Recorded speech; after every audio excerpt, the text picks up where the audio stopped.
छवरिया को दाब दाब करके भर लिया लाला ने। बहुत सुंदर सा पुष्प खिला हुआ है और उसी पुष्प के पीछे विश्वामित्र महात्मा सर्प बन करके बैठे हुए हैं।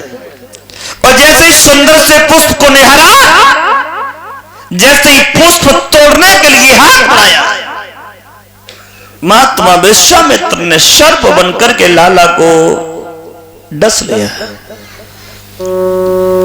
हाय मां कह करके बालक उस बगिया में गिर गया। झाग निकलने लगा मुख से, देखते ही देखते बोलने वाला जुदा हो गया। और अभी विश्वामित्र महात्मा ने काशी में आकर के आवाज लगा दी, काशी के लोगों, किसी का कोई नौकर, किसी का बालक जो बगिया में गया हुआ था, उस बच्चे को किसी विषैले सर्प ने डस लिया है। हाय मां कह करके रो रहा है। अपने अपने बच्चों की तलाश की जाए। और बंधुओं, जैसे ही माता तारा के कानों में ये आवाज पड़ी है, विचार करने लगी, परमात्मा मेरा भी बालक बगिया में पुष्प तोड़ने के लिए गया था।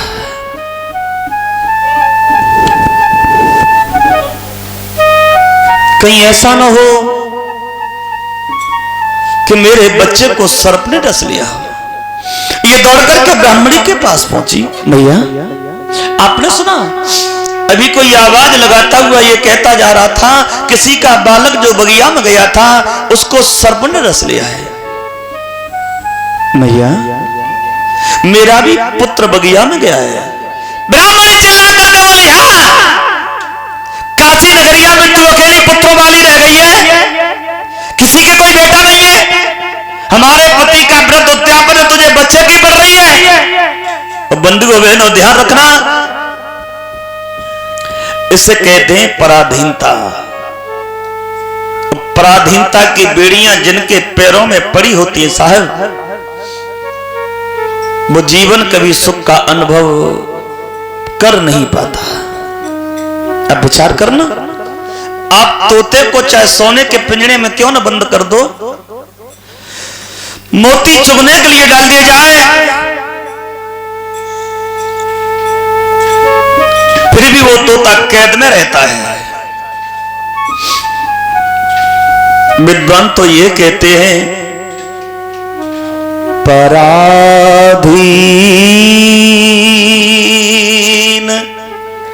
सपने सुख नाही, करे विचार दे खो जग माही।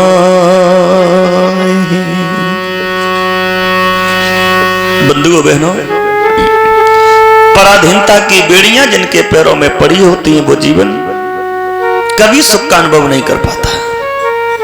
माता तारा बोली, मैया मेरा भी पुत्र बगिया को गया है। ब्राह्मणी बोली, भोजन बना दिया तुमने, हमारे पति का व्रत उद्यापन, तुझे बच्चे की पड़ रही है, पहले भोजन बनाया, चली जाना। माता विचार करना, आप लोग